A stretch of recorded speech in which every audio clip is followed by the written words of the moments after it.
നമസ്കാരം. കേരളത്തിലെ മന്ത്രിമാരിൽ ഏറ്റവും അധികം ട്രോൾ ഇറങ്ങിയിട്ടുള്ളത് മന്ത്രി ശിവൻകുട്ടിയുടെ പേരിലാണ്. രണ്ട് കാരണങ്ങളാണ്. ഒന്ന്, അദ്ദേഹം വിദ്യാഭ്യാസ മന്ത്രിയാണ്. ആ വിദ്യാഭ്യാസ മന്ത്രി ചില സമയത്ത് സംസാരിക്കുന്നതൊക്കെ അദ്ദേഹം ഒരു വിദ്യാഭ്യാസ മന്ത്രി ആണോ എന്ന് ജനത്തിന് സംശയിക്കുന്ന വിധത്തിലാണ്. സത്യത്തിൽ അത്തരത്തിൽ ട്രോൾ ഇറങ്ങുന്നതിനൊരു കാരണമുണ്ട്. അത് ജനം സംസാരിക്കാത്തൊരു വിഷയമാണ്. അദ്ദേഹത്തിന്റെ ആരോഗ്യസ്ഥിതി വളരെ മോശമാണ്. ചില പ്രത്യേക രോഗാവസ്ഥകളിലൂടെ കടന്നു പോകുന്ന അദ്ദേഹം പരമാവധി ഒരു നല്ല മന്ത്രിയായിരിക്കാൻ ശ്രദ്ധിക്കാറുണ്ട്. പക്ഷെ അദ്ദേഹത്തിന്റെ വാക്കുകളെ അദ്ദേഹത്തിന് നിയന്ത്രിക്കാൻ കഴിയാത്ത ചില അവസ്ഥകളിലൂടെ കടന്നു പോകുന്നത് കൊണ്ട് അത് മനസ്സിലാക്കാത്ത ആൾക്കാർ ട്രോളാക്കി കൊണ്ടുപോകുന്നു എന്നുള്ളതാണ് വസ്തുത. CPM യഥാർത്ഥത്തിൽ അദ്ദേഹത്തെ ഒരു മന്ത്രിയാക്കിയത് ഇപ്പൊ ഒരു മന്ത്രിയാക്കിയില്ല എന്നുണ്ടെങ്കിൽ ഇനി ഒരു കാലത്തും അദ്ദേഹത്തിന് മന്ത്രിയാകാൻ കഴിയില്ല എന്നുള്ളതാണ് വസ്തുത. ആ ഒരൊറ്റ കാരണം കൊണ്ടാണ്. കാര്യം നല്ലൊരു CPM പ്രവർത്തകനാണ്. പാർട്ടിക്ക് വേണ്ടി ഏതറ്റം വരെ പോകാൻ വലിയ കുഴപ്പമൊന്നും കാണിക്കൂല. പിന്നെ ചില അവിവേകങ്ങളൊക്കെ നിയമസഭയിലും അവിടെ ഇവിടെയൊക്കെ കാണിച്ചിട്ടുണ്ട്. അത് ആവേശമാണ്, ഒരു ആവേശകുമാരനാണ് എന്ന് വേണമെങ്കിൽ പറയാം. പക്ഷെ ആ ആവേശത്തെക്കാൾ ഉപരി അദ്ദേഹം നല്ലൊരു മനുഷ്യസ്നേഹി കൂടിയാണ് എന്ന് പല സന്ദർഭങ്ങളിൽ തെളിയിച്ചിട്ടുണ്ട്. ഒരുപാട് സന്ദർഭങ്ങളിൽ തെളിയിച്ചിട്ടുണ്ട്. അത് അധികാരമുള്ളപ്പോഴും ഇല്ലാത്തപ്പോഴും ഒക്കെ തെളിയിച്ചിട്ടുണ്ട്. കഴിഞ്ഞ ദിവസവും അത്തരത്തിൽ ഒരു സംഭവം നടന്നു. ഇന്നത്തെ മാധ്യമം പത്രം കയ്യിൽ കിട്ടുമ്പോൾ ആ പത്രത്തിലൊരു വാർത്ത, കലോത്സവം കാസർകോട്ടത്തെ CIയുടെ വീട്ടിലെത്തും. നമ്മൾ CPMനെ നഖശിഖാന്തം എതിർക്കുന്നു, വിമർശിക്കുന്നു. CPM മന്ത്രിമാരെ നമ്മൾ വിമർശിക്കുന്നു. അവരുടെ കേരളത്തിലെ ഇന്നത്തെ ഭരണത്തെ നമ്മൾ അങ്ങേയറ്റം എതിർക്കുന്നു, വിമർശിക്കുന്നു. കാരണം അത്രത്തോളം കോളമായി കിടക്കുകയാണ്, ജനങ്ങൾക്ക് ജീവിക്കാൻ പറ്റാത്ത സാഹചര്യമാണ്. പക്ഷെ അതിനിടയിലും എന്തെങ്കിലുമൊക്കെ നന്മ ചെയ്യുമ്പോൾ ആ നന്മ കൂടി സംസാരിച്ച് പോണം എന്നത് ഡിഫറന്റ് ആംഗിൾസിന്റെ ഒരു ആവശ്യമാണ്. അതുകൊണ്ടാണ് കഴിഞ്ഞ ഓണത്തിന് ഓണക്കിറ്റ് ലഭിച്ചപ്പോ BPLകാരുടെ ഓണക്കിറ്റ് ലഭിച്ചപ്പോ ആ ഓണക്കിറ്റ് എടുത്ത് പരിശോധിച്ച് സത്യസന്ധമായി അതിന്റെ കാര്യങ്ങൾ പറഞ്ഞത്. ലക്ഷക്കണക്കിന് പേർ ആ വീഡിയോ കണ്ടു. കാരണം CPMനെ നഖശിഖാന്തം വിമർശിച്ചുകൊണ്ട്, പ്രത്യേകിച്ച് പിണറായി വിജയനെ വിമർശിച്ചുകൊണ്ട് വീഡിയോകൾ ചെയ്യുന്ന എന്നെ സംബന്ധിച്ചിടത്തോളം ഇത്തരത്തിലൊരു വീഡിയോ ആരും പ്രതീക്ഷിച്ചിരുന്നില്ല എന്നുള്ളത് സത്യം. പക്ഷെ സത്യം പറയണമല്ലോ. കാരണം ആ കിറ്റിൽ എല്ലാം കൃത്യമായിരുന്നു. ഉള്ളത് എന്തായാലും അത് നല്ലതായിരുന്നു. വെളിച്ചെണ്ണ പോലും പ്യുവർ വെളിച്ചെണ്ണയായിരുന്നു. ആ വിവരം ഞാനൊന്ന് പറഞ്ഞു, അത്രേ ഉള്ളൂ. എപ്പോഴും പിണറായി തന്നെ തെരുവിളിച്ചെടുക്കണമെന്ന് നിർബന്ധമൊന്നുമില്ലല്ലോ.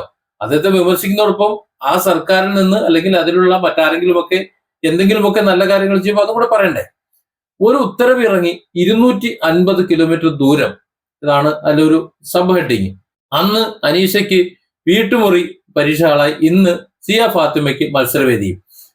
ഇത്തരത്തിൽ ചില സാഹചര്യങ്ങൾ, അതായത് ഇത്തരത്തിൽ ചില പ്രത്യേക അസുഖങ്ങളുള്ളവർക്ക്, ചില പ്രത്യേക സാഹചര്യങ്ങളുള്ളവർക്ക്, അവരും ഈ രാജ്യത്തെ പൗരന്മാരാണ്, നമ്മുടെ സംസ്ഥാനത്തെ 3.5 കോടിയിൽ പെട്ടതാണ്, അതുകൊണ്ട് അവരെയും പരിഗണിക്കേണ്ടതുണ്ട് എന്ന് ചില സമയങ്ങളിലെങ്കിലും നമ്മുടെ മന്ത്രിമാർക്ക് തോന്നുന്നത് നല്ലതാണ്. ആ വാർത്ത ഇങ്ങനെയാണ്: കാസർഗോഡ് പടന്നയിൽ നിന്ന് തൃശ്ശൂരേക്കുള്ള ദൂരം 259 കിലോമീറ്റർ. ഈ ദൂരം സിയ ഫാത്തിമയുടെ ജീവിതത്തിനും മത്സരത്തിനും ഇടയിലുള്ള അകലം കൂടിയായിരുന്നു. തന്റെ അവസ്ഥ വിവരിച്ചുകൊണ്ടുള്ള സിയ ഫാത്തിമയുടെ വിദ്യാഭ്യാസ മന്ത്രിക്കുള്ള കത്തും ശിവൻകുട്ടിയുടെ ഉത്തരവും നീക്കിയത് ഈ ദൂരം കൂടിയാണ്. ഒപ്പം തൃശൂരിലെ സംസ്ഥാന സ്കൂൾ കലോത്സവം പടന്നയിലെ സിയ ഫാത്തിമയുടെ വീട്ടുമുറിയിലേക്കും എത്തുകയാണ്. അറബിക് പോസ്റ്റൽ മത്സരത്തിന് കാസർഗോഡ് ജില്ലയിൽ നിന്ന് യോഗ്യത നേടിയ പടന്ന VKPK HMMR VHSലെ സിയ ഫാത്തിമ വാസ്പ്ലിറ്റഡ് എന്ന ഗുരുതര രോഗം ബാധിച്ച് ചികിത്സയിലാണ്. യാത്ര ജീവനെ ബാധിക്കുമെന്ന ഡോക്ടർമാരുടെ നിർദ്ദേശത്തെ തുടർന്നാണ് മന്ത്രിക്ക് കത്തെഴുതിയത്. ഇതോടെയാണ് വീട്ടിലിരുന്ന് മത്സരത്തിൽ പങ്കെടുക്കാനുള്ള ഉത്തരവ് പൊതുവിദ്യാഭ്യാസ വകുപ്പും മന്ത്രിയും പുറപ്പെടുവിച്ചത്. മാനുഷിക പരിഗണന നൽകിയുള്ള ഉത്തരവ് കലോത്സവ ചരിത്രത്തിൽ തന്നെ അത്യപൂർവം. കുട്ടിയുടെ വലിയ ആഗ്രഹം കണ്ടില്ലെന്ന് നടിക്കാൻ കഴിയില്ലെന്നും ആ സ്വപ്നം സാക്ഷാത്കരിക്കാൻ മാനുഷിക പരിഗണന നൽകി പ്രത്യേക ഉത്തരവ് പുറപ്പെടുവിക്കുകയാണെന്നുമാണ് മന്ത്രി ശിവൻകുട്ടി പറഞ്ഞത്. ശനിയാഴ്ച രാവിലെ 11-ന് 17ാം വേദിയിലാണ് മത്സരം.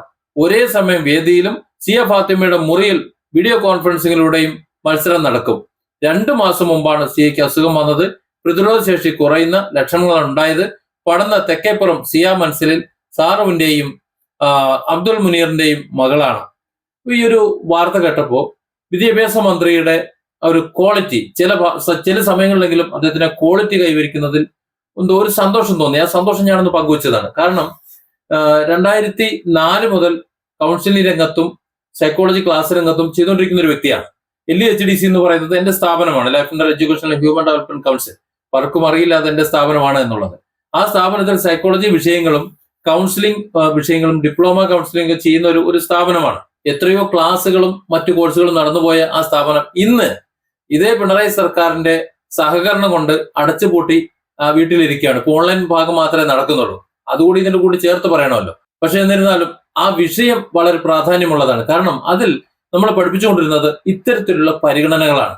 വ്യക്തികളെല്ലാം വ്യത്യസ്തരാണ് എന്നും അവരുടെ ആഗ്രഹങ്ങളും അവരുടെ ചിന്തകളും ഒക്കെ വ്യത്യസ്തമാണ് എന്നും വ്യത്യസ്തമായ കഴിവുകളാണ് എന്നും അതുപോലെ തന്നെ വ്യത്യസ്തമായ സാഹചര്യങ്ങൾ അവർക്ക് ഉണ്ടാകാമെന്നും ഇതെല്ലാം പരിഗണിച്ചുകൊണ്ട് അവരുടെ ആവശ്യങ്ങളെ ഡെവലപ്പ് ചെയ്യേണ്ടതാണ്, അല്ലെങ്കിൽ അവർ എവിടെയാണോ എത്തിച്ചേരേണ്ടത് അവിടേക്ക് എത്തിച്ചേർക്കേണ്ടതാണ് വിദ്യാഭ്യാസം എന്ന് പഠിപ്പിക്കുന്നവരാണ് നമ്മൾ.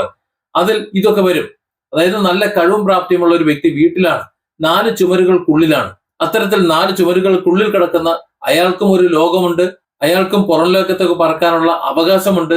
ആ അവകാശത്തെ കൂടി അല്ലെങ്കിൽ അവരുടെ ആഗ്രഹത്തെ കൂടി വകവച്ചു കൊടുക്കുമ്പോഴാണ് ഒരു വിദ്യാഭ്യാസ വകുപ്പും വിദ്യാഭ്യാസ പ്രവൃത്തിയും ഒക്കെ അർത്ഥവത്താകുന്നത്. ഏതായാലും സിയ ഫാത്തിമ തന്റെ റൂമിൽ ഇരുന്നു കൊണ്ട് കലോത്സവത്തിൽ പങ്കെടുക്കുമ്പോൾ അത് ഒരു പുതിയ വഴിത്തിരിവാണ്. ഈ പത്രവാർത്ത പറയുന്നത് പോലെ അപൂർവങ്ങളിൽ അത്യപൂർവം തന്നെയാണ് ഇത്തരത്തിലുള്ള സാഹചര്യങ്ങൾ. ഇത് വരണം. ഓരോ വ്യക്തിയുടെയും വ്യക്തിത്വത്തെ വളർത്താനും വിദ്യാഭ്യാസ കാലഘട്ടം കഴിഞ്ഞ് പുറത്തേക്ക് പോകുമ്പോൾ പ്രധാനമായിട്ടും മിനിമം ഒരു 10ാം ക്ലാസ്സോ പ്ലസ് 2 കഴിഞ്ഞെങ്കിലും പുറത്തേക്ക് പോകുമ്പോൾ താൻ ആരാണ് എന്നും എന്താണ് തന്നിലുള്ള കഴിവെന്നും എന്തൊക്കെയാണ് താൻ ആകേണ്ടത് എന്നും എങ്ങനെയാണ് വ്യക്തിത്വപരമായി താൻ മാറേണ്ടതെന്നും ഇപ്പോൾ താൻ ആരാണെന്ന് എങ്ങനെയാണെന്നും ഏത് സ്റ്റേജിൽ നിൽക്കുന്നുവെന്നും തന്റെ വഴി ഏതാണെന്നും ഒക്കെ കണ്ടെത്തി കൊടുക്കലാണ് വിദ്യാഭ്യാസം. പക്ഷെ ഇവിടുത്തെ ഒരു വലിയൊരു ന്യൂനത സർട്ടിഫിക്കറ്റ് എന്ന് വിളിക്കപ്പെടുന്ന പീസ് ഓഫ് പേപ്പർ, അതാണ് ഇന്നത്തെ വിദ്യാഭ്യാസം. അതിനുകൂടി ഒന്ന് മാറ്റം വരാമെന്നുണ്ടെങ്കിൽ കേരളത്തിലെ വിദ്യാഭ്യാസം മെച്ചപ്പെട്ട വിദ്യാഭ്യാസം തന്നെയാണ്. പക്ഷെ അതിന് മാറ്റം വരാത്തത് കൊണ്ടാണ് കേരളത്തിലെ വിദ്യാർത്ഥികൾ പുറത്തേക്ക് ഒഴുകുന്നത്. ഇനി ഏത് സർക്കാരാണ് അധികാരത്തിൽ വരുന്നതെങ്കിലും ആ സർക്കാരിന്റെ വിദ്യാഭ്യാസ വിഭാഗം ഈ കാര്യങ്ങൾ കൂടി പരിഗണിച്ച് കാര്യങ്ങൾ മുന്നോട്ട് കൊണ്ടുപോകുമെന്ന് പ്രതീക്ഷിക്കാം. അങ്ങനെയാണ് എന്നുണ്ടെങ്കിൽ ഇവിടെ വിദ്യാർത്ഥികൾ നിൽക്കും. അടുത്ത തലമുറ, യുവതലമുറ കേരളത്തിൽ ഉണ്ടാകും. ഇല്ല എന്നുണ്ടെങ്കിൽ ശിവൻകുട്ടി ഇപ്പോൾ ചെയ്യുന്ന ഈ കാര്യങ്ങളും ഇനി വരാൻ പോകുന്ന കാര്യങ്ങളുമെല്ലാം ഒരു വൃദ്ധസദനമായി കേരളം മാറാനേ ഉപകരിക്കും. Different angles. Don't forget to subscribe and support this channel.